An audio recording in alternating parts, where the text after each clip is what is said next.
एक दर्द बना हुआ है। तो भैया आज उस दर्द को पूरा दूर कर लेते हैं। आज बिल्कुल बेसिक से कॉन्ग्रुएंस एंड मॉड्यूलो पे बात कर लेते हैं। यानी कॉन्ग्रुएंसेस से रिलेटेड काफी सारे बच्चों को समस्या है कि सर कॉन्ग्रुएंस मॉड्यूलो थोड़ा समझ में आता ही नहीं है ना। कितने ऐसे नेचुरल नंबर्स हैं जो 105 या उससे छोटे हैं। एक तरीका तो चेक करने का ये हो गया। दूसरा तरीका क्या हो गया, बात ये है कि 2 टू द पावर n और n स्क्वायर दोनों 7 से डिवाइड करने पे सेम रिमाइंडर कब देंगे ना, इस पे विचार करना पड़ेगा। सभी लोगों को बहुत बहुत नमस्कार। हो लोगों के हालचाल बढ़िया होंगे, सब लोग लग के मैथ्स ओलंपियाड के बहुत बढ़िया बढ़िया प्रॉब्लम सॉल्व कर रहे होंगे। काफी सारे बच्चों की एक डिमांड आ रही थी सर कि कॉन्ग्रुएंसेस एंड मॉड्यूलो, कॉन्ग्रुएंस मॉड्यूलो जो है उसके ऊपर सर थोड़ी चर्चा हो जाए, है ना। कॉन्ग्रुएंसेस के ऊपर थोड़ी चर्चा हो जाए। यानी कॉन्ग्रुएंसेस से रिलेटेड काफी सारे बच्चों को समस्या है कि सर कॉन्ग्रुएंस मॉड्यूलो थोड़ा समझ में आता ही नहीं है ना। मॉड्यूलो अरिथमेटिक कहीं ना कहीं एक दर्द बना हुआ है। तो भैया आज उस दर्द को पूरा दूर कर लेते हैं। आज बिल्कुल बेसिक से कॉन्ग्रुएंस एंड मॉड्यूलो पे बात कर लेते हैं। ठीक है, ठीक है, कॉन्ग्रुएंस मॉड्यूलो पे आज बेसिक से बात कर लेते हैं। ठीक है, क्या होता है कॉन्ग्रुएंस मॉड्यूलो, है ना, वहीं से कहानी शुरू कर देते हैं। सबसे पहली चीज तो ये है भैया, बहुत ध्यान से समझें आप। ठीक है, बहुत ध्यान से आप ये चीज समझें कि अगर आपको कहीं पे भी कहा गया है कि कहीं पे भी अगर आपको ये कहा गया है कि कोई भी सिचुएशन में आपके पास में दो नंबर्स हैं, मान लीजिए जैसे एक नंबर है 27। ठीक है, आपने 27 में 5 से डिवाइड किया, 5 5 से 25, रिमाइंडर कितना बच गया 2। एक नंबर है 42, आपने उसमें भी 5 से डिवाइड किया, 5 8 40, रिमाइंडर कितना बच गया 2। यानी 5 से डिवाइड करने पे, 5 से डिवाइड करने पे दो अलग अलग नंबर्स क्या दे रहे हैं, सेम रिमाइंडर दे रहे हैं ना। 5 से डिवाइड करने पे दो अलग अलग नंबर्स क्या कर रहे हैं, सेम रिमाइंडर्स दे रहे हैं। ठीक है, वेट, ठीक है, 5 से डिवाइड करने पे दो अलग अलग नंबर्स क्या कर रहे हैं, सेम रिमाइंडर्स दे रहे हैं। ठीक है, यानी 27 और 42 दोनों में एक खास बात तो है कि वो 5 से डिवाइड करने के रेस्पेक्ट में सेम रिमाइंडर देते हैं। तो इन दोनों नंबर्स की क्या खास बात हो जाएगी कि इन दोनों नंबर्स में क्योंकि सेम रिमाइंडर आ रहा है, तो दोनों नंबर्स 42 और 27 उन दोनों को हम क्या बोल सकते हैं, कॉन्ग्रुएंट बोल सकते हैं। दोनों नंबर्स को क्या बोल सकते हैं, कॉन्ग्रुएंट बोल सकते हैं मॉड्यूलो 5 के रेस्पेक्ट में। किसके रेस्पेक्ट में, मॉड्यूलो 5 के रेस्पेक्ट में। क्यों बोल सकते हैं मॉड्यूलो 5 के रेस्पेक्ट में कॉन्ग्रुएंट, क्योंकि 5 जो है वो डिवाइड करता है इन दोनों नंबर्स के डिफरेंस को। 27 में से अगर 42 माइनस करेंगे तो जो रिजल्ट आएगा, है ना, वो रिजल्ट जो भी होगा वो 5 से डिविजिबल होगा। क्या है कॉन्ग्रुएंसेस की डेफिनेशन, कॉन्ग्रुएंसेस की डेफिनेशन यही कहती है, कॉन्ग्रुएंसेस की डेफिनेशन यही कहती है कि अगर अगर किसी भी हालात में कोई n है वो अगर डिवाइड करता है a माइनस बी को, तो डेफिनेटली हम ये बोल सकते हैं कि a is congruent to b modulo n। ठीक है ना। और ऐसा कब होगा, जब a और b का जो डिफरेंस होगा वो n से डिविजिबल कब होगा। क्या जरूरी है कि दोनों ही n से डिविजिबल हो, नहीं, हमेशा जरूरी नहीं है कि दोनों n से डिविजिबल हो। दोनों अगर n से डिविजिबल नहीं भी होंगे और दोनों में n से डिवाइड करने पे अगर सेम रिमाइंडर आ रहा है, तब भी a और b क्या होंगे, कॉन्ग्रुएंट होंगे। यानी साधारण शब्दों में अगर मैं आपसे छोटी छोटी बातें पूछूं कि क्या 53 कॉन्ग्रुएंट है, ठीक है, 35 के मॉड्यूलो 6, तो आप कैसे चेक करेंगे, आप 53 में 6 का डिवाइड करिए, 6 8 48, रिमाइंडर कितना बच गया 5। अब 35 में 6 का डिवाइड करिए, 6 5 30, रिमाइंडर कितना आ रहा है 5। तो ये दोनों नंबर्स कॉन्ग्रुएंट हैं। एक तरीका तो चेक करने का ये हो गया। दूसरा तरीका क्या हो गया, दूसरा तरीका ये हो गया कि आप डायरेक्टली ये चेक कर लो कि दोनों नंबर्स का डिफरेंस 53 और 35 का डिफरेंस क्या आएगा। तो लाइक 13 में से 5 क्या 8 और 4 में से 3 लेस क्या होगा, तो क्या जो डिफरेंस आ रहा है 18, क्या वो 6 से डिविजिबल है, जी हाँ डिविजिबल है। तो ये दोनों नंबर्स क्या होंगे, कॉन्ग्रुएंट। तो दो नंबर्स को किसी तीसरे नंबर से कॉन्ग्रुएंट बोला जाता है ना, दो नंबर्स को कॉन्ग्रुएंट बोला जाएगा किसी तीसरे नंबर के रेस्पेक्ट में। दो नंबर्स को कॉन्ग्रुएंट बोला जा सकता है किसके रेस्पेक्ट में, किसी तीसरे नंबर के रेस्पेक्ट में। मतलब दो नंबर्स का कॉन्ग्रुएंट होना तीसरे नंबर पे डिपेंडेंट है, तीसरे नंबर पे डिपेंडेंट है। इसका मतलब क्या है, बहुत ध्यान से समझिए। जैसे अगर मैं बात करूं कि मेरे पास में दो नंबर्स हैं, जैसे 17 है, ठीक है, और 8 है, ठीक है, क्या मॉड्यूलो 3 के रेस्पेक्ट में ये दोनों नंबर कॉन्ग्रुएंट है। तो हम ऐसे सोचेंगे कि दोनों नंबर्स कॉन्ग्रुएंट है या नहीं है, कैसे चेक करें। तो 3 से 17 में डिवाइड करोगे तो 2 रिमाइंडर आएगा, 3 से 8 में डिवाइड करोगे 2 रिमाइंडर आएगा। इसका मतलब ये दोनों नंबर्स सेम रिमाइंडर दे रहे हैं 3 से डिवाइड करने के रेस्पेक्ट में। तो जब भी कोई दो नंबर्स सेम रिमाइंडर दें किसी तीसरे नंबर से डिवाइड करने के रेस्पेक्ट में, तो वो दोनों नंबर्स कॉन्ग्रुएंट हो जाते हैं उस तीसरे नंबर के रेस्पेक्ट में, उस तीसरे नंबर के मॉड्यूलो पे, ठीक है। यानी अगर a में आपने n का डिवाइड किया, ठीक है, और b में भी आपने n का डिवाइड किया, तो दोनों नंबर्स a और b कॉन्ग्रुएंट हो जाएंगे मॉड्यूलो n के रेस्पेक्ट में, अगर a भी वही रिमाइंडर दे n से डिवाइड करने पे जो b दे रहा है, ठीक है। जब ये दोनों सेम रिमाइंडर देते हैं तो क्या होता है, जैसे मान लीजिए a में मैंने डिवाइड किया n से, मान लेते हैं Q1 टाइम्स रिमाइंडर क्वेश्चन आया, Q1 क्वेश्चन आया और रिमाइंडर x आया, और b में भी डिवाइड किया n से, Q2 टाइम्स डिवाइड हुआ और रिमाइंडर x आया। तो हम चाहें तो यहां से बोल सकते हैं कि भैया a जो है वो लिखा जा सकता है n Q1 प्लस x, और b को क्या लिखा जा सकता है, b को लिखा जा सकता है n Q2 प्लस x। तो जब आप दोनों का डिफरेंस करोगे ना, जब दोनों का डिफरेंस करोगे माइनस माइनस माइनस, तो a माइनस बी का जो रिजल्ट आएगा उसमें x से x कट जाएगा, n Q1 minus n Q2 में से n कॉमन आ जाएगा, Q1 माइनस Q2 जो भी बचेगा, या तो ये कोई चीज, या तो ये Q1 माइनस Q2 जीरो होगा, या फिर Q1 माइनस Q2 कोई इंटीजर होगा। इसलिए मैं कह सकता हूं कि n जो है a माइनस बी का value n times some integer है। इसका मतलब it implies that n divide करेगा किसको, a माइनस बी को। तो जब भी हम बोलेंगे कि दो नंबर्स कॉन्ग्रुएंट हैं, दो नंबर्स कॉन्ग्रुएंट हैं, तब हम क्या सोचेंगे कि भैया दो नंबर्स कॉन्ग्रुएंट होने का मतलब यह है कि ये दोनों नंबर्स जिस भी नंबर के रेस्पेक्ट में कॉन्ग्रुएंट है उस नंबर से डिवाइड करने पे सेम रिमाइंडर देते हैं, या फिर इन दोनों नंबर्स का डिफरेंस उस तीसरे नंबर से डिविजिबल है। क्लियर है? होप आपको ये बात समझ में आ गई होगी, ठीक है, कि कॉन्ग्रुएंट नंबर्स का कॉन्ग्रुएंट होने का मतलब होता क्या है, ठीक है। तो यहाँ पे डेफिनेशन है कॉन्ग्रुएंसेस की, कि अगर a और b ये टू इंटीजर्स हैं और n कोई एक पॉजिटिव इंटीजर है, तो a is said to be congruent to b modulo n, है ना। a को b के कॉन्ग्रुएंट बोलेंगे मॉड्यूलो n के रेस्पेक्ट में if n divides a minus b। अगर n क्या करे, डिवाइड करे किसको, a माइनस b को। n डिवाइड करता है अगर a माइनस b को, ठीक है, तो ये इंप्लाई करता है कि a is congruent to b modulo n, ठीक है। और अगर a is congruent to b modulo n, तो वो इंप्लाई करता है कि n डिवाइड करेगा a माइनस b को। दोनों वाइस वर्सा, मतलब दोनों चीजें, दोनों ही तरफ से ये स्टेटमेंट ट्रू है, ठीक है। अब अपन बात करते हैं कि बहुत ही साधारण शब्दों में कुछ आगे की, है ना। पहली बात कि भैया a अगर कॉन्ग्रुएंट है b के मॉड्यूलो n के, तो इसका मतलब होता है n डिवाइड करता है a माइनस b को, या फिर a माइनस b जो होता है वो मल्टीपल होता है किसका, n का। और अगर n डिवाइड नहीं करता a माइनस b को, तो हम बोलते हैं a is said to be incongruent to b, है ना, मॉड्यूलो n। a जो है वो इनकॉन्ग्रुएंट है मॉड्यूलो b के, a है वो इनकॉन्ग्रुएंट है b के मॉड्यूलो n के रेस्पेक्ट में, ठीक है। अगली बात, ठीक है, अगर n डिवाइड करे a को, तो सोचने वाला तो ये भी सोच सकता है कि n डिवाइड करता है a माइनस जीरो को, तो a और जीरो क्या हो जाएंगे, कॉन्ग्रुएंट हो जाएंगे मॉड्यूलो n के। बिल्कुल सही बात है।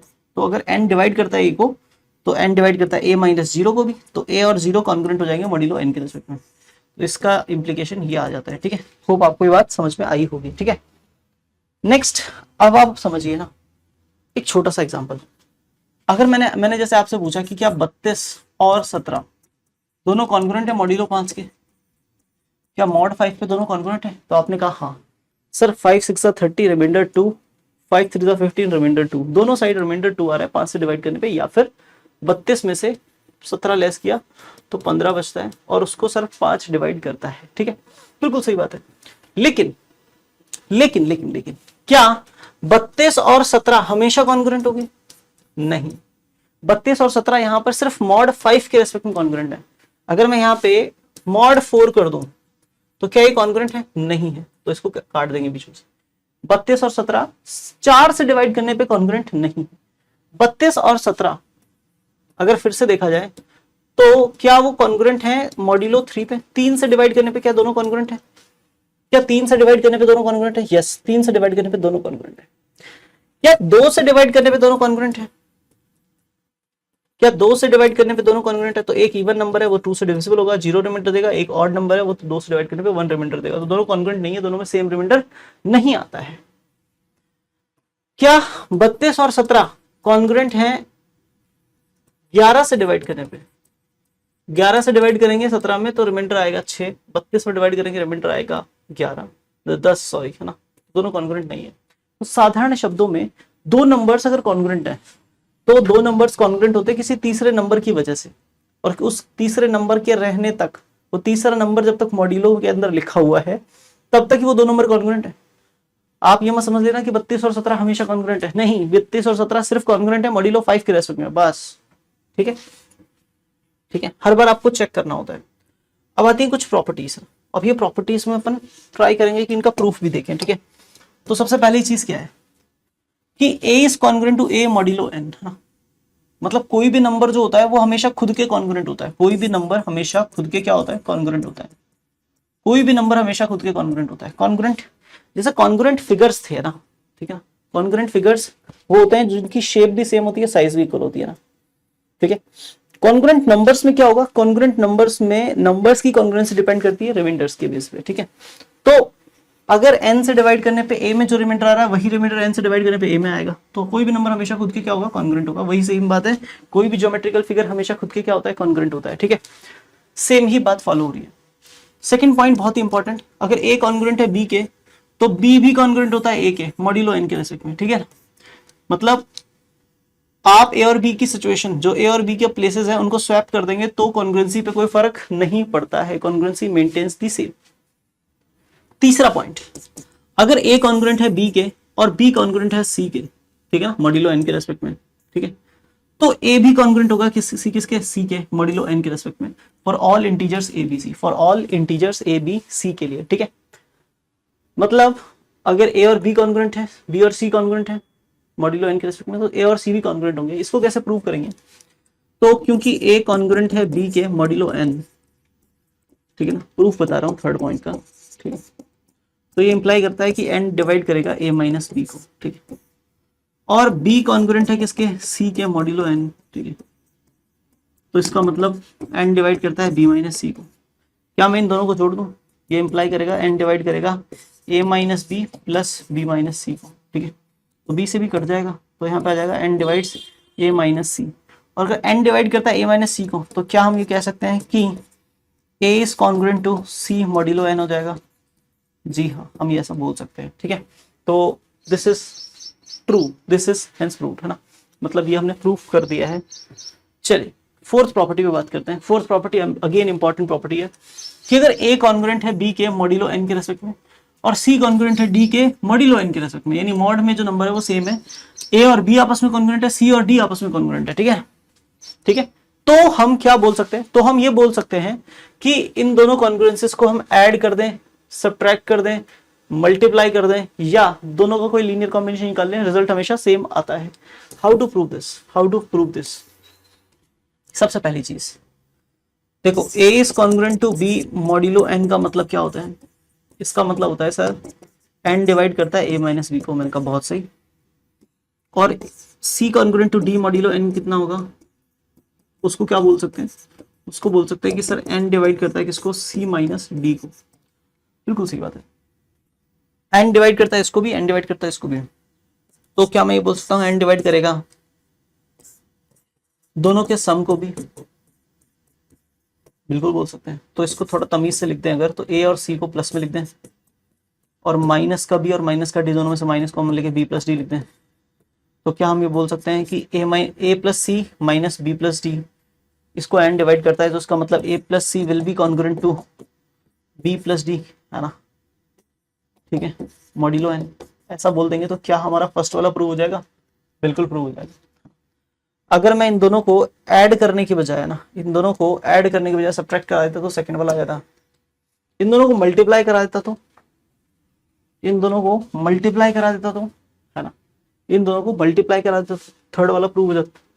अब यार मल्टीप्लाई कराने पे थर्ड वाला प्रूव कैसे होगा सर, है ना, ये थोड़ा सा चैलेंज है, ये थोड़ा सा क्या है, चैलेंज है ना, कि मल्टीप्लाई कराने पे थर्ड वाला प्रूव कैसे होगा, है ना। तो मैंने कहा यार देखो AC माइनस BD लेके आना है ना, तो अगर हम ऐसा सोचें कि n डिवाइड करता है a माइनस बी को, ठीक है, तो n डिवाइड करेगा a माइनस बी के किसी भी मल्टीपल को भी, a माइनस बी के किसी भी मल्टीपल को भी, है ना। तो ठीक है, हम ये भी सोच सकते हैं कि एन डिवाइड करेगा किसको, सी टाइम्स ए माइनस बी को, यानी एन डिवाइड करेगा ए सी माइनस बी सी, है ना इसको। एंड हमें एक और चीज पता है पैरेलली, क्या पता है कि एन डिवाइड करता है किसको, सी माइनस डी को, ठीक है। इसमें अगर मैं बी का मल्टीप्लाई कर लूं, यानी मैं बोल दूं कि एन अगर सी माइनस डी को डिवाइड करता है तो उसको किसी भी मल्टीपल को डिवाइड करेगा, यानी बी मल्टीपल को भी डिवाइड करेगा, तो एन डिवाइड करेगा बी सी माइनस बी डी को, और फिर मैं दोनों को जोड़ दूं तो ये क्या इंप्लाई करेगा, एन डिवाइड करेगा A C minus B C plus B C minus B D, तो अल्टीमेटली ये दोनों कट जाएंगे, एन डिवाइड करेगा A C minus B D को, जो कि इंप्लाई कर देगा कि A C is congruent to B D modulo N. और जब आपको ये समझ में आ जाएगा तो फिर ये वाला प्रूव करना is not a big deal, क्योंकि एन डिवाइड कर रहा है ए माइनस बी को, तो एन डिवाइड करेगा दोनों में एक्स का मल्टीप्लाई कर दो, है ना, ठीक है। फोर्थ वाले के लिए बता रहा हूँ, ठीक है। अगर एन डिवाइड करेगा, ये थर्ड वाला प्रूफ किया है ना, थर्ड वाला, ठीक है। फोर्थ वाला इधर बता रहा हूँ, एन डिवाइड करता है ए माइनस बी को, तो एन डिवाइड करेगा A X minus B x को भी, एक्स का मल्टीप्लाई कर दिया। एन डिवाइड करता था सी माइनस डी को, तो एन डिवाइड करेगा सी वाई माइनस डी वाई को भी, ठीक है। दोनों को जोड़ लिया, ठीक है। तो इंप्लाई करेगा एन डिवाइड करेगा A X minus B X plus C Y minus D Y, ठीक है। N divides A X plus में C Y, A X plus में C Y minus B X plus D Y आ जाएगा, ठीक है। तो अल्टीमेटली हम बोल देंगे कि A X plus C Y is congruent to B X plus में डी वाई मॉड्यूलो एन, ठीक है। ये भी प्रूफ हो जाएगा, ठीक है। होप आपको ये बात समझ में आती है, ठीक है, ठीक है। थोड़ा आगे बढ़ते हैं, थोड़ा सा आगे बढ़ते हैं, ठीक है भाई, थोड़ा सा आगे बढ़ते हैं, ये वाली प्रॉपर्टीज पे बात करते हैं, how to prove this properties. A अगर कॉन्ग्रुएंट है बी के मॉड्यूलो एन के रेस्पेक्ट में, then A plus C congruent to B plus C, A minus C congruent to B minus C, A C congruent to B C modulo N, और A plus k1 times n that is congruent to b plus k2 times n modulo n, और ये, ठीक है ना। सबसे पहले first से बात करते हैं ना, फर्स्ट से बात करते हैं, ठीक है। अगर a congruent to b modulo n है, और मैं बोल दूं यहाँ पे c congruent to c modulo n है, हर एक नंबर खुद के तो कॉन्ग्रुएंट होता ही है किसी भी मॉड्यूलो n के लिए, तो इन दोनों को हम जोड़ सकते हैं, घटा सकते हैं, मल्टीप्लाई कर सकते हैं, तो तीनों फर्स्ट सेकंड थर्ड तो पिछली वाली प्रॉपर्टी से डायरेक्ट प्रूव हो गया ना, पिछली वाली प्रॉपर्टी से डायरेक्ट प्रूफ हो गया फर्स्ट सेकंड थर्ड तो, है ना। बट फिर भी आप मुझसे अलग से पूछना चाहे तो मैं बता सकता हूँ कि अगर a congruent to b modulo n है, ठीक है, तो इसका मतलब होता है कि n डिवाइड करता है a माइनस बी को, तो मैं इसमें c जोड़ भी सकता हूँ, c घटा भी सकता हूँ, तो इसे a plus C minus B plus C ऐसा लिख सकता हूँ, और अगर ऐसा लिख सकता हूँ तो फिर मैं बोल दूंगा कि a plus C is congruent to b plus C, ठीक है ना, मॉड्यूलो n। और जैसे ही आपको दिखेगा तो फर्स्ट वाला प्रूव हो जाएगा। अगर यही माइनस वाला सी इधर और प्लस वाला सी उधर लिखा होता तो सेकंड वाला प्रूव हो जाता, ठीक है। और अगर लाइक सी का मल्टीप्लाई कर देता तो n divides a minus b का c टाइम्स, ऐसा भी बोल दें अगर, ऐसा भी बोल दें अगर, तो हमारा थर्ड वाला प्रूव हो जाएगा, n divides A C minus B C, तो इम्प्लाई कर देगा कि A C is congruent to B C modulo, ठीक, ठीक है। अच्छा, फोर्थ वाला कैसे प्रूफ करेंगे, फोर्थ वाला कैसे प्रूफ करेंगे ना, क्योंकि n डिवाइड करता है a माइनस बी को, यही मतलब है a is congruent to b modulo n का, है ना। अच्छा, तो मैं ये तो जानता हूं कि अगर अगर अगर अगर n डिवाइड करता है किसी भी नंबर को, तो जैसे 5 है ना, 5 अगर डिवाइड करता है लाइक 22 माइनस 12 को, अगर 22 माइनस 12 10 आता है, उसमें 5, उसको 5 हमेशा डिवाइड करता है, तो मैं 5 का कोई भी मल्टीपल इसमें जोड़ दूं तो क्या इसकी डिविजिबिलिटी हैम्पर होगी? बिल्कुल नहीं होगी ना, कि 5 से डिविजिबल नंबर अगर जोड़ेंगे तो अगर नंबर पहले डिविजिबल था तो बाद में भी डिविजिबल रहेगा, और पहले डिविजिबल नहीं था तो बाद में भी डिविजिबल नहीं रहेगा, तो ये पहले डिविजिबल है। अगर मैं इसमें 5 का k1 टाइम्स जोड़ दूं और 5 का k1 टाइम्स घटा दूं k2 टाइम्स, इन दोनों को एक साथ लिख दो, इन दोनों को एक साथ लिख दो, तो अपना काम बन जाएगा। वही सेम बात यहाँ मैं बोल रहा हूँ कि अगर n डिवाइड करता है a माइनस बी को, तो ये इंप्लाई करेगा कि n डिवाइड करेगा a माइनस बी और प्लस में k1 टाइम्स n और माइनस में k2 टाइम्स n, इसको हमेशा, K1 K2 belongs to K1 K2 belongs to integers. हाँ, हम ये बोल सकते हैं ना। और जब हम ये बोल देंगे तो हम ये बोलेंगे कि n डिवाइड करता है भैया किसको, a plus K one N, ठीक है, और minus b plus K two N को, ठीक है। और अगर ऐसा है तो it implies that a plus K one N is congruent to b plus K two N, ठीक है, मॉड्यूलो n।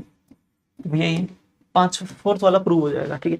फिफ्थ वाले के लिए क्या करें कि जब हम ये बोल रहे हैं कि, है ना, जब हम ये बोल दे रहे हैं कि फिफ्थ वाले के प्रूफ के लिए देखिए, a अगर कॉन्ग्रुएंट है b के मॉड्यूलो n के, ठीक है, दो कॉन्ग्रुएंसेस को हम मल्टीप्लाई कर सकते हैं। मतलब अगर a is congruent to b modulo n, जैसे पीछे पढ़ा अपन ने, a is congruent to b modulo n और c is congruent to d modulo n, तो इन दोनों को मल्टीप्लाई कर देते हैं, लेफ्ट साइड से मल्टीप्लाई, राइट साइड से मल्टीप्लाई, तो a c congruent to b d modulo n, ये हमने प्रूफ किया है ना। अभी इसी का प्रयोग करेंगे, a is congruent to b modulo n है, और इसी को दोबारा लिख लेंगे, a is congruent to b modulo n, ठीक है, ठीक है ना।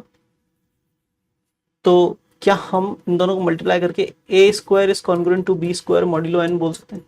बिल्कुल बोल सकते हैं, बिल्कुल बोल सकते हैं ना। अगर मैं यहाँ पे 3 बार लिखूं, इन दोनों को फिर से मल्टीप्लाई करा दूं, तो a cube is congruent to b cube modulo n, फिर इन दोनों को वापस से मल्टीप्लाई करा दूं, a power 4 is congruent to b power 4 modulo n।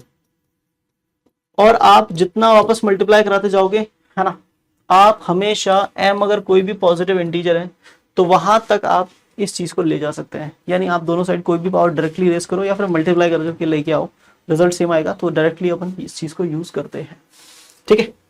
थोड़ा अपन आगे बढ़ते हैं, कहानियों को आगे बढ़ाते हैं ना। छठा point, very important point, a is congruent to b modulo c, तो f of a is congruent to f of b modulo c होता है। f एक पॉलिनोमियल है z में, इंटीजर्स में, और f जो है उसके इंटीजर कोएफिशिएंट्स हैं। मतलब कोई भी पॉलिनोमियल सोच लीजिए, जैसे मान लीजिए f of x that is equal to, अगर मैं कह रहा हूं कि x square minus 5x plus 6 है ना। पॉलिनोमियल विद इंटीजर कोएफिशिएंट का मतलब होता है कि जो भी टर्म्स हैं उनके अंदर जो कोएफिशिएंट आएंगे, जैसे यहाँ पे 1 है, यहाँ पे -5 है, यहाँ पे 6 है, कोएफिशिएंट्स इंटीजर होने चाहिए। अगर इंटीजर हैं तो if a is congruent to b modulo c अगर ट्रू है तो f ऑफ a भी कॉन्ग्रुएंट होगा f ऑफ b के मॉड्यूलो c, है ना, ठीक है, ठीक है। तो क्या करेंगे, अब ध्यान से सुनिए ना। तो f ऑफ x की वैल्यू ये रखिए ना। मुझे तो ये बताओ, प्रूफ में पहली बात है ना, किसी भी इंटीजर पॉलिनोमियल, मैं इसके लिए प्रूफ कर रहा हूँ, आप किसी के लिए भी प्रूफ कर लेना, जनरलाइज भी कर सकते हैं। तो अगर a congruent to b modulo c है तो क्या a स्क्वायर भी congruent to b square modulo c होगा? बिल्कुल सही बात है सर। क्या दोनों साइड -5 मल्टीप्लाई कर दूं तो -5 है, -5 b के भी कॉन्ग्रुएंट होगा? बिल्कुल होगा सर। दोनों साइड में इन दोनों को जोड़ दूं तो a स्क्वायर माइनस 5a भी कॉन्ग्रुएंट होगा b स्क्वायर माइनस 5b के? Yes sir. क्या दोनों साइड कोई कांस्टेंट भी ऐड करना अलाउड है? अभी सारी प्रॉपर्टीज प्रूफ करके आए तो कांस्टेंट ऐड कर सकते हैं, दोनों साइड 6 ऐड कर दिया। ये चीज क्या बन गई? क्या ये चीज f ऑफ a बन गई? और ये चीज क्या बन गई? f of b modulo c। Yes, यही प्रूफ करना था, है ना। तो ये तो मैंने एक छोटा सा एग्जांपल पॉलिनोमियल लिया है, आप पूरा बड़ा पॉलिनोमियल ले लीजिए, जनरलाइज कर लीजिए, बहुत आराम से आप जनरलाइज कर पाएंगे, ठीक है, ठीक है।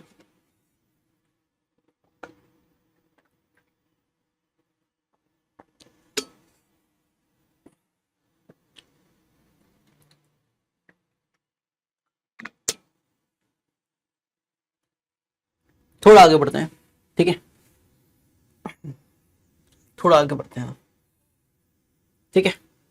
अब अगर अपन बात करें, ठीक है ना, तो 7th पॉइंट पे बात करते हैं कि सर हमने ना दो कॉन्ग्रुएंसेस को ऐड करना, सब्ट्रैक्ट करना, कोई भी कांस्टेंट दोनों साइड ऐड करना, सब्ट्रैक्ट करना, मल्टीप्लाई करना सीख लिया। क्या कोई कांस्टेंट का डिवाइड भी कर सकते हैं? जैसे a लैम्बडा अगर कॉन्ग्रुएंट है b लैम्बडा मॉड्यूलो n के, तो क्या लैम्बडा से लैम्बडा काट सकते हैं? मैंने कहा काट तो सकते हैं, लेकिन उसके लिए कंडीशन है, जब भी आप लैम्बडा से लैम्बडा काटेंगे तो a is congruent to b modulo बचेगा n, है ना, लेकिन n नहीं बचेगा। फिर n के अंदर जो भी कॉमन टर्म आपने काटी है उसका n के साथ जो जीसीडी होगा उसका हम डिवाइड कर देंगे। कैसे? क्या sir does it really matter, है ना? तो देख लेते हैं भाई। सबसे पहली चीज, जैसे अगर मैं बात करूं कि 16 इज कॉन्ग्रुएंट टू, है ना, या कुछ बढ़िया नंबर ले लो यार, 34 इज कॉन्ग्रुएंट टू 18 है ना, मॉड्यूलो 4, ठीक है। मॉड्यूलो 4 के रेस्पेक्ट में 34 और 18 दोनों कॉन्ग्रुएंट है ना, यानी 4 से 34 में डिवाइड करते हो तो 4 8 32, रिमाइंडर 2 बचता है, और 4 4 16, रिमाइंडर 2 बचता है, दोनों कॉन्ग्रुएंट है, ठीक है। अब अगर मैं सब में 2 का डिवाइड करूँ, लाइक 34 और 18 दोनों 2 से डिविजिबल है, तो दोनों में 2 का डिवाइड कर दूं तो ये बनेगा 17 और ये बनेगा 9। क्या ये दोनों मॉड्यूलो 4 के रेस्पेक्ट में वापस कॉन्ग्रुएंट है? तो सर ये दोनों कॉन्ग्रुएंट हैं, बिल्कुल सही बात है। मतलब दोनों साइड 2 से डिवाइड करने पे कोई फर्क नहीं पड़ता। मैंने कहा इस केस में फर्क नहीं पड़ा, लेकिन क्या हर केस में फर्क नहीं पड़ेगा? पड़ेगा, ठीक है। कैसे फर्क पड़ेगा सर? मैं बताता हूँ आपको। जैसे अगर मैं बोलूँ कि 16 और 28 दोनों कॉन्ग्रुएंट है मॉड्यूलो, थोड़ा और बढ़िया नंबर लेने दो यार, थोड़ा और बढ़िया नंबर लेने दो। जैसे अगर मैं बात करूं तो 38 कॉन्ग्रुएंट है 56 के मॉड्यूलो 18। 18 से डिवाइड करेंगे तो ये भी 2 रिमाइंडर देगा, ये भी 2 रिमाइंडर देगा। ये दोनों साइड 2 का डिवाइड कर दें तो ये 19 बनेगा और ये 28 बनेगा ना। दोनों में 2 का डिवाइड कर दिया, 19 दूनी 38, 28 दूनी 56। क्या ये मॉड्यूलो 18 पे दोनों कॉन्ग्रुएंट है? क्या 18 के मॉड पे दोनों कॉन्ग्रुएंट है? ये तो 1 रिमाइंडर देगा और ये 10 रिमाइंडर देगा, तो दोनों कॉन्ग्रुएंट नहीं है, ठीक है। इन दोनों साइड 2 से डिवाइड करने पे, है ना, कॉन्ग्रुएंसी मेंटेन रहेगी हमेशा, ये आप नहीं बोल सकते। तो क्या करेंगे? तो जब भी जिस भी कॉमन नंबर का आप डिवाइड करेंगे ना दोनों नंबर्स में, ठीक है, उसी कॉमन नंबर का आप मॉड्यूलो एन वाले एन जो है ना, मॉड के साथ जो नंबर है उसके साथ जीसीडी निकालेंगे और उस जीसीडी का आप एन में डिवाइड कर देंगे, तो फिर कॉन्ग्रुएंसी मेंटेन रह जाएगी। सर यहाँ पे करके दिखाओ। देख, अगर मैं यहाँ पे 18 में, ठीक है, डिवाइड कर दूं किसका, दोनों में जिस कॉमन नंबर का डिवाइड किया वो 2 है, 2 और 18 की जीसीडी का, 2 और 18 का जीसीडी कितना होता है? 2 होता है। 2 से 18 में डिवाइड करो 9 आएगा। तो मॉड्यूलो 9 जो है उसके रेस्पेक्ट में 19 और 28 दोनों कॉन्ग्रुएंट है। 9 दूनी 18, रिमाइंडर 1, 9 या 27, रिमाइंडर 1, दोनों कॉन्ग्रुएंट है ना। तो कॉन्ग्रुएंसी मेंटेन रहे इसके लिए ये एक चीज होती है, ठीक है। 8 पॉइंट सबसे इंपॉर्टेंट पॉइंट है ना, जिसपे विल्सन थ्योरम का प्रूफ टिका हुआ है, ठीक है ना। ये कहता है कि अगर n is not equal to 0, अगर n 0 नहीं है और a और n का जीसीडी 1 है ना, n का वैल्यू 0 नहीं होना चाहिए और a और n का जीसीडी कितना होना चाहिए? 1। a और n को प्राइम होना चाहिए, तो हमेशा एग्जिस्ट करता है a dash integer a dash हमेशा एग्जिस्ट करेगा किसी इंटीजर a के लिए, सच दैट a और a डैश का प्रोडक्ट 1 मॉड्यूलो n है ना, which is called inverse of a modulo n। क्या है सर इसका मतलब? क्या है मैं बताता हूँ। मतलब देखो भाई, अगर अगर अगर अगर मैं कहूं कि n का वैल्यू मैं 7 ले रहा हूं ना, ठीक है, a का वैल्यू मैं 2 ले रहा हूं, तो n जो है वो 0 के बराबर नहीं है, a और n का जीसीडी 1 है, ठीक है। तो 2 के मल्टीप्लाई के अंदर एक नंबर ऐसा जरूर एग्जिस्ट करेगा कि इन दोनों का प्रोडक्ट 1 मॉड्यूलो 7 होगा ही होगा, और वो जो नंबर होगा ना, वो नंबर हमेशा किस में से बिलोंग करेगा? है ना, इस n से छोटे इन नेचुरल नंबर्स में, n से छोटे नेचुरल नंबर्स में से बिलोंग करेगा। ये 1 से लेके 6 में कोई एक ऐसा नंबर जरूर होगा इस 2 के लिए जिससे हम उस नंबर को 2 को मल्टीप्लाई करें तो प्रोडक्ट जो होगा वो 1 मॉड्यूलो 7 के कॉन्ग्रुएंट होगा, ठीक है। ऐसा नंबर कौन है भैया? ऐसा नंबर है, कौन है नंबर ऐसा? ऐसा नंबर कौन है भैया? ऐसा नंबर है 4, 2 4 8, है ना। तो 8 में 7 से डिवाइड करोगे, रिमाइंडर 1 आ जाएगा। 3 के लिए कोई नंबर है क्या? 3 के लिए भी है। कौन है? 3 के लिए है भैया 5, 3 5 15, उसमें 7 से डिवाइड करोगे तो 1 मॉड्यूलो 7 आएगा, ठीक है ना। सर 4 के लिए तो 2 हो ही गया, 5 के लिए 3 हो ही गया। सर 6 के लिए कौन है? 6 के लिए 6 खुद है, 6 6 36, 7 से डिवाइड करोगे 1 रिमाइंडर आ जाएगा। 1 के लिए कौन है? 1 के लिए 1 खुद होता है ना। फर्स्ट और लास्ट नंबर के तो इनवर्स वो खुद ही होते हैं ना। किसी भी प्राइम नंबर p से डिवाइड करने के रेस्पेक्ट में अगर अपन बात करें, कोई भी प्राइम नंबर p अगर है, ठीक है ना, तो उस प्राइम नंबर p के रेस्पेक्ट में अगर अपन बात करें तो 1 से लेके p-1 तक सारे नंबर्स उसके साथ में क्या होता है? को प्राइम। तो 1 से p-1 तक के सारे नंबर को प्राइम है, तो 1 और p-1 तो खुद ही के क्या होते हैं, इनवर्स होते हैं, और बाकी बीच वाले नंबर 2 से लेके p-2 तक वो अपने ही अंदर एक दूसरे नंबर्स में इनवर्स ढूंढ लेते हैं। ठीक है, ठीक है। और हर एक लाइक सिचुएशन में है ना, p अगर प्राइम है तो इनवर्स एलिमेंट एग्जिस्ट करता ही करता है, और इनवर्स एलिमेंट यूनिक होता है। ठीक है, इनवर्स एलिमेंट क्या होता है, यूनिक होता है 1 से p-1 के बीच में। ठीक है, अच्छा अब इतनी सारी बातें समझ ली सर, कुछ अच्छी बातें हो जाए, कुछ अच्छी बातें हो जाए, कैसे कैसे किस तरीके से यूज करें। जैसे मान ले बेटा मुझे क्या कैलकुलेट करना है, मुझे कैलकुलेट करना है, मान ले फाइंड द रिमाइंडर, मुझे कहा गया फाइंड द रिमाइंडर। ठीक है, फाइंड द रिमाइंडर। ठीक है, व्हेन, ठीक है, व्हेन 7 की पावर 507 is divided by है ना, is divided by 16। ठीक है, तो क्या करेंगे, कैसे सॉल्व करेंगे सर, कैसे सॉल्व करेंगे सर, क्या तरीका होना चाहिए सॉल्व करने का, किस तरीके से सॉल्व कर सकते हैं हम। तो मैंने कहा यार देख, सॉल्व करने का जो तरीका होगा वो कुछ ऐसा होगा कि हम ये बोल सकते हैं कि 7 की पावर 507 है, तो पहले तो मैं जानना चाहूंगा कि 7 की कोई भी पावर ढूंढो ऐसी, है ना, स्टार्टिंग की 5-7 पावर में कोई पावर 7 की ऐसी ढूंढो जिसमें 16 से डिवाइड करने पे रिमाइंडर +-1 आ रहा, तो वो हमें दिखा 49, 7 का स्क्वायर 49 है। 16 से 49 में डिवाइड करते हैं तो रिमाइंडर 1 आता है। ठीक है, तो हमने क्या किया, वी नो दैट 7 की power 2 is congruent to 1 modulo 16, ये होता है ना, 7 का स्क्वायर 49 होता है, उसमें अगर हम 16 से डिवाइड करें तो रिमाइंडर 1 आ जाता है। ठीक है, बिल्कुल सही बात है। तो क्या करें सर, तो ये करो भाई कि हमें 507 पावर तक पहुंचना है, तो हम दोनों साइड पावर 253 रेस कर देते हैं ना। 1 की पावर 253 रेस करोगे तो रिमाइंडर 1 ही रहेगा, क्योंकि 1 की पावर कुछ भी करो 1 ही होता है ना। तो 7 की पावर 2 इंटू 253 करेंगे तो लाइक 506 आ जाएगा, that is congruent to 1 modulo 16। ठीक है, बिल्कुल सही बात है। अब क्या करें सर, दोनों साइड, अब क्या करें, अब क्या करें, दोनों साइड 7 की एक पावर और मल्टीप्लाई कर दो। ठीक है, तो हो जाएगा 7 की power 507, that is congruent to 7 modulo 16। तो भैया 16 से डिवाइड करेंगे इसमें तो रिमाइंडर 7 आ जाएगा, रिमाइंडर क्या आ जाएगा, 7 आ जाएगा। ठीक है, होप आपको ये बात समझ में आएगी। ठीक है, अब जैसे ये चीज आपको समझ में आती है, वैसे ही हम एक और चीज सोचते हैं ना दिमाग में, वैसे ही हम एक और चीज सोचते हैं दिमाग में ना।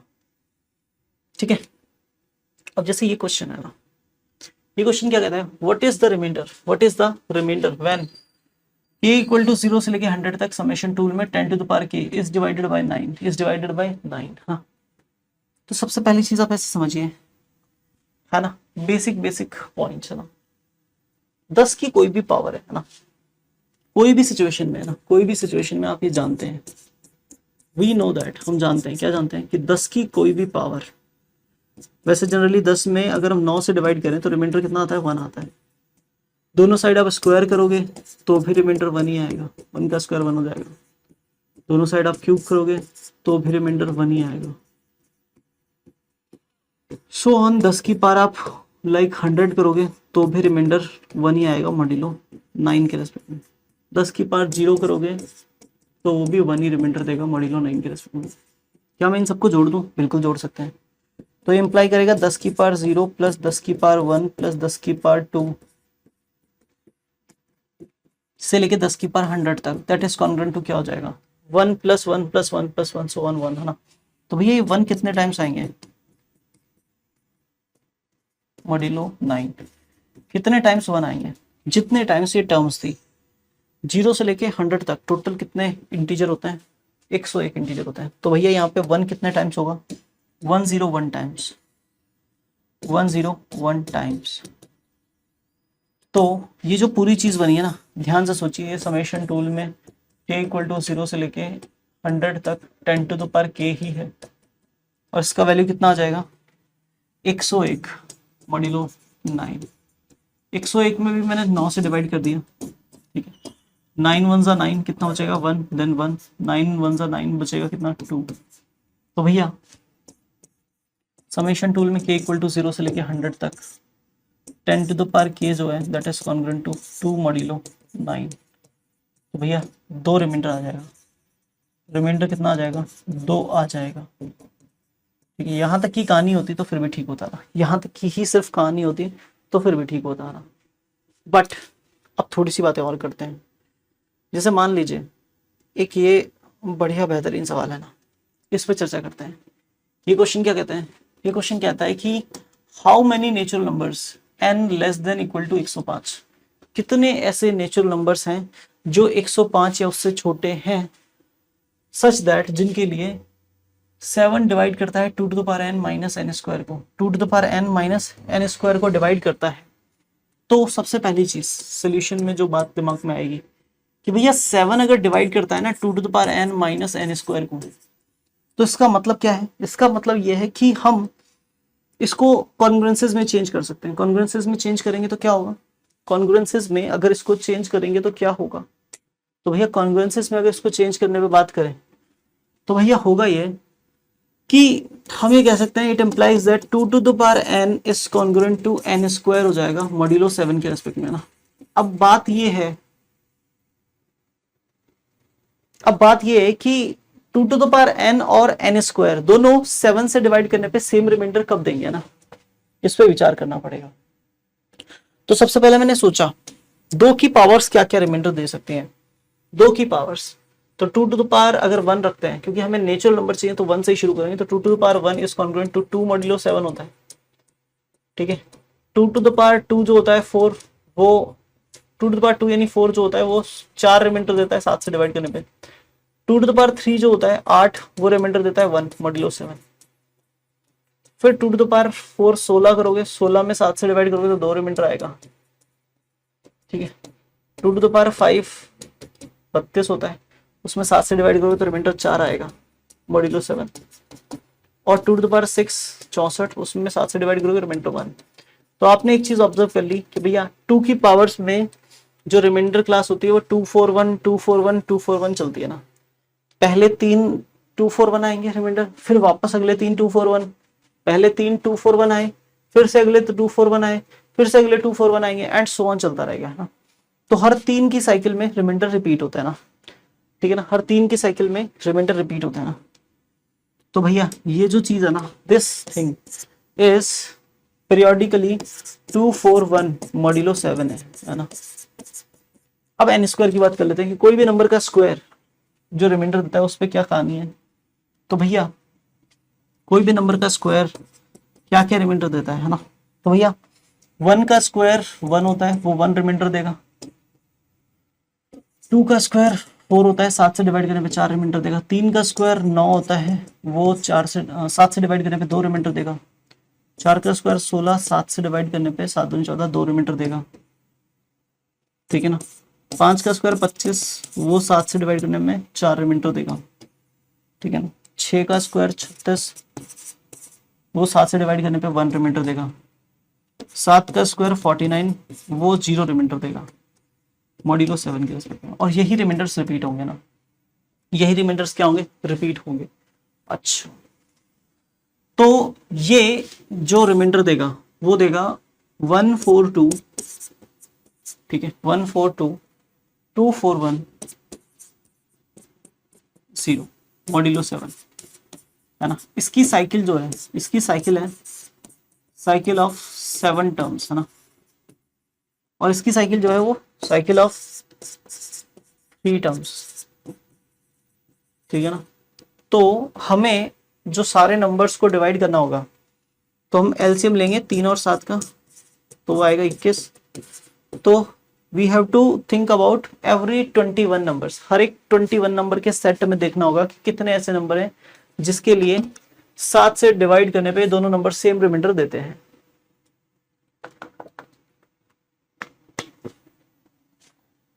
तो हमने क्या सोचा, हमने 21 की साइकिल देखना शुरू किया ना।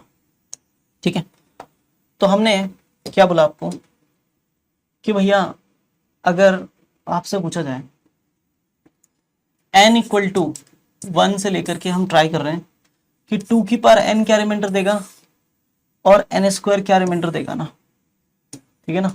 सारी कहानी मॉड 7 पे चल रही है ना, मॉड 7 पे चल रही है ना, मॉड 7 पे सारी कहानी चल रही है ना, ठीक है ना। तो n इक्वल टू 1 पे अगर देखा जाए, n इक्वल टू 1 2 3 4 5 6 7 8 9 10 11 12 13 14 15 16, तो अगर अपन बात करें तो 2 की पावर्स में जो सीन चल रहा है वो 241 चल रहा है, 241 241, ठीक है ना, 241 241 241 241, ठीक है। और उसमें क्या सीन चल रहा है, 1422 410 1422 410 1422 410, ठीक है। n इक्वल टू आगे भी लिखते हैं, n इक्वल टू लाइक 17 18 19 20 और 21 की साइकिल देखनी है ना प्रॉपर। यहाँ पे 2 टू द पावर n है और यहाँ पे n स्क्वायर है ना, ठीक है ना। तो 2 टू द पावर n में 41241 आएगा, n स्क्वायर में 1422 आएगा, ठीक है। देखो यार सेम रिमाइंडर्स कहाँ कहाँ आ रहे हैं। पहला same remainder n equal to 2 पे आया, दूसरा same remainder n equal to 4 पे आया, तीसरा same remainder n equal to 5 पे आया, दोनों 4 4, चौथा same remainder n equal to 6 पे आया, ठीक है। फिर सेम कहाँ आया, n इक्वल टू 10 पे, फिर सेम कहाँ आया 15 पे, फिर सेम रिमाइंडर कहाँ आया, कहीं नहीं आया ना, 4212 244110 ना। तो हर 21 नंबर्स में 1 2 3 4 5 6 है ना, in every 21 numbers, in every 21 consecutive numbers 6 numbers are there, 6 numbers are there for which n 2 to the power n is congruent to n square modulo 7।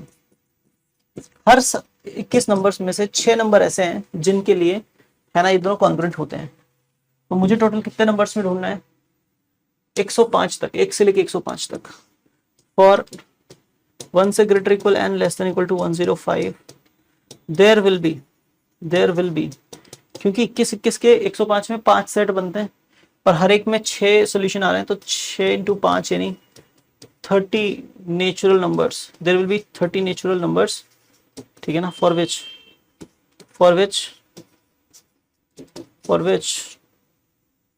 7 divide करेगा 2 to the power n minus n square. Hope आपको ये बात समझ में आई होगी ना।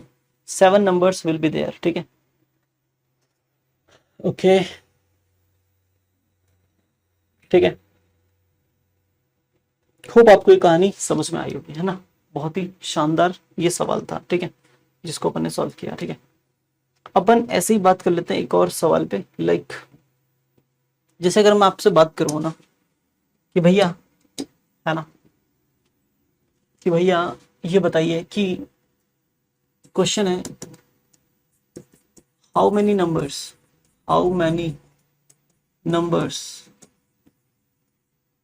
and how many numbers n less than equal to how many natural numbers,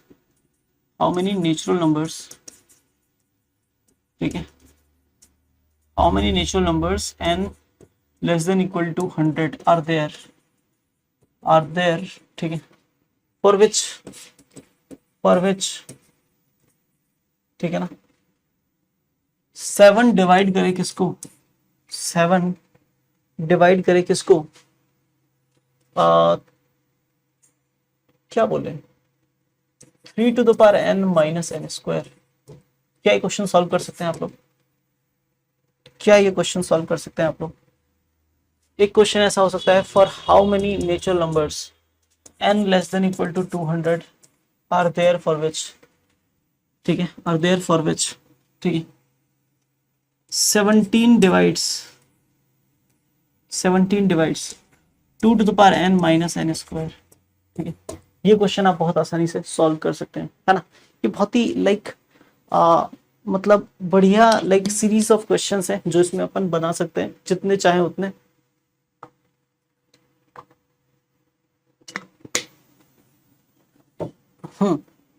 थोड़ी अगली बात करते हैं ना, नेक्स्ट पॉइंट पे बात करते हैं, ठीक है।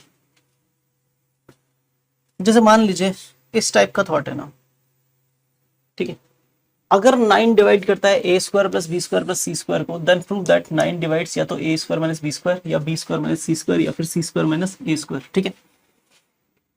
तो सबसे पहली चीज क्या है, सबसे पहली चीज आपको ये पता होनी चाहिए सॉल्यूशन में कि अगर अगर अगर अगर अगर मैं कोई भी नंबर का स्क्वायर जो होता है उसमें डिवाइड करूं 9 से, तो क्या क्या रिमाइंडर पॉसिबल है ना। 9 से डिवाइड करने पे किसी भी नंबर में क्या क्या रिमाइंडर आ सकते हैं, ठीक है। तो हम क्या सोचते हैं, जैसे कोई भी नंबर है, जैसे 1 का स्क्वायर होता है वो 1 रिमाइंडर देगा 9 से डिवाइड करने पे। 2 का स्क्वायर 4 होता है, वो क्या रिमाइंडर देगा, ठीक है ना। 9 से डिवाइड करने पे बात हो रही है ना। 2 का स्क्वायर है, वो कितना रिमाइंडर देगा, 4 ही देगा। 3 का स्क्वायर 9 है, वो क्या रिमाइंडर देगा, 0। 4 का स्क्वायर 16, वो 9 से डिवाइड करने पे क्या रिमाइंडर देगा, 7। 5 का स्क्वायर 25, वो 9 से डिवाइड करने पे 7। 6 का स्क्वायर 36, वो देगा 0। 7 का स्क्वायर 49, वो देगा 4। 8 का स्क्वायर 64, वो देगा 1। 9 का स्क्वायर 81, वो देगा 0, ठीक है। तो यही सारे रिमाइंडर पॉसिबल है 0 1 4 7 में। तो कोई भी नंबर का square is congruent to 0 1 4 7 modulo 9 होता है, ठीक है ना। कोई भी नंबर का स्क्वायर जो होता है वो 9 से डिवाइड करने पे 0 या फिर 1 या फिर 4 या फिर 7 यही रिमाइंडर्स दे सकता है, ठीक है। अब क्योंकि मुझे गिवन है, गिवन दैट 9 डिवाइड करता है किसको, A square plus B square plus C square को, ठीक है ना। तो ये इंप्लाई करता है कि ए स्क्वायर बी स्क्वायर सी स्क्वायर ये तीनों जो है ना वो मॉड्यूलो 9 के रेस्पेक्ट में क्या क्या हो सकते हैं। 9 से डिवाइड करके देखें ए स्क्वायर में भी, बी स्क्वायर में भी, सी स्क्वायर में, तो क्या क्या रिमाइंडर आ सकते हैं। ये तीनों कॉन्ग्रुएंट होंगे किसके, किसके कॉन्ग्रुएंट हो सकते हैं, इस पे चर्चा करते हैं ना मॉड्यूलो 9 के रेस्पेक्ट में। भाई अगर इन तीनों नंबर्स का सम 9 से डिविजिबल है तो या तो तीनों ही 9 से डिविजिबल हो, यानी ये पहला वाला भी 0 रिमाइंडर दे, दूसरा भी 0 और तीसरा भी 0, ठीक है ना। तीनों ही 0 मॉड्यूलो 9 हो, ठीक है ना, तीनों ही 0 मॉड्यूलो 9 हो।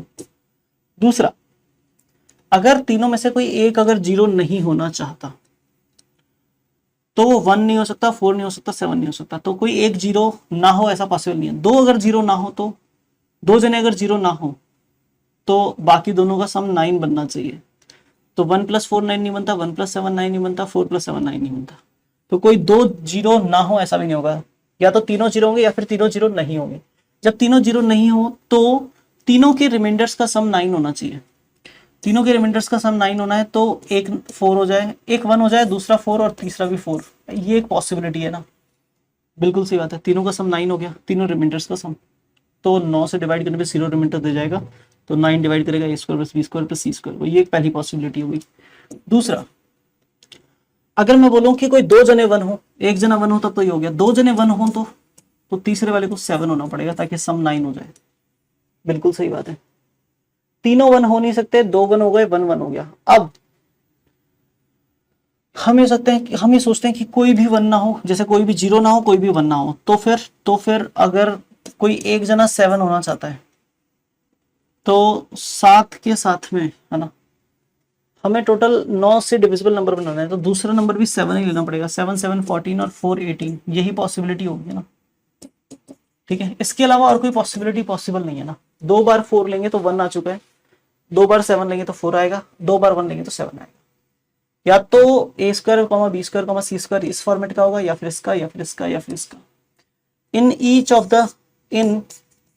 Each of the remainder set remainder set modulo 9, ठीक है ना। In each of the remainder set modulo 9 आप ऑब्जर्व करेंगे कोई भी दो जने सेम रिमाइंडर एटलीस्ट दे रहे हैं, है ना। या तो ये दोनों सेम रिमाइंडर दे रहे हैं, या ये दोनों, या ये दोनों, या फिर ये दोनों, ठीक है ना। At least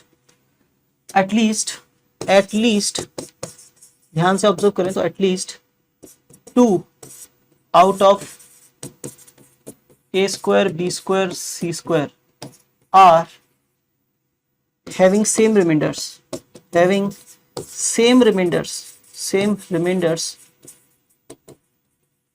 modulo 9। एटलीस्ट दो जने तो ऐसे हैं जो मॉड्यूलो 9 पे सेम रिमाइंडर दे रहे हैं ना। तो इम्प्लाई करता है कि या तो 9 डिवाइड करेगा A square minus B square को, या फिर 9 डिवाइड करेगा B square minus C square को, या फिर 9 डिवाइड करेगा सी स्क्वायर माइनस सी स्क्वायर को। मतलब अगर दो जने सेम रिमाइंडर दे रहे हैं मतलब दोनों नंबर कॉन्ग्रुएंट है मॉड्यूलो 9 पे, और दोनों नंबर कॉन्ग्रुएंट है तो दोनों का डिफरेंस 9 से डिविजिबल होगा, या तो इसका डिविजिबल होगा या इसका। ये प्रूफ करना था, हेंस प्रूव्ड। होप आपको ये बात समझ में आई। बहुत ही शानदार ये क्वेश्चन था, ठीक है। इसी टाइप के आप यार क्वेश्चन सॉल्व करिए, ठीक है। और जितने ज्यादा बेटा क्वेश्चन सॉल्व करेंगे उतना ज्यादा अच्छे से चीजों में क्लैरिटी आएगी। अभी आज के सेशन में आपको मजा आया होगा, होप। अगर आपको इसी टाइप के बेसिक सेशंस भी चाहिए, ठीक है, एडवांस सेशन चल रहे हैं पैरेलल में, अगर बेसिक सेशंस भी चाहिए तो आप इसी वीडियो के कमेंट सेक्शन में बताइए कि आपको फर्दर कौन से वीडियोस चाहिए।